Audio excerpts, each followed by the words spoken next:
Hello বন্ধুরা, আমি আজকে বাড়ি থেকে কিছু মাশরুম আর মাংস কিনে পাহাড়ের উপরে আমার বাসায় যাচ্ছি। আমার পাহাড়ের উপর দিয়ে যেতে অনেক ভয় করে, তারপর আমি সাবধানে বাসায় এসে পৌঁছে গিয়েছি।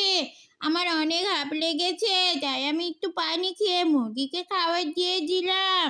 আমি মাশরুমগুলো সুন্দর করে ধুয়ে নিলাম চুকু চুকু করে। তারপরে আমি এগুলো সিদ্ধ করে মাশরুমগুলো কুচু কুচু করে কেটে নিলাম। সাথে মাংসগুলো কিমা করে নিলাম। তার মধ্যে কিছু সস দিয়ে মিক্সড করলাম। আমি কি বানাচ্ছি বন্ধুরা, তোমরা কেউ কি বুঝতে পেরেছো? বুঝতে পারলে অবশ্যই কমেন্ট করে জানিয়ে যাও। আমি সব কিছু একসাথে উপকরণ দিয়ে মেরিনেট করে রেখে দিলাম।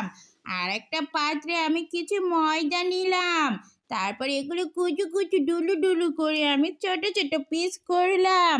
আমার রান্নার ভিডিও তোমাদের যদি ভালো লাগে অবশ্যই কমেন্টে জানিয়ে যাও। আর চ্যানেলটি সাবস্ক্রাইব করে আমার পাশে থাকো। আমার বন্ধু টাইগার চলে এসেছে ড্রিঙ্কস নিয়ে। এরপর আমরা দুজন অনেক মজা করে মোমোগুলো খেয়ে নিলাম। আমাদের ভিডিও কেমন লাগে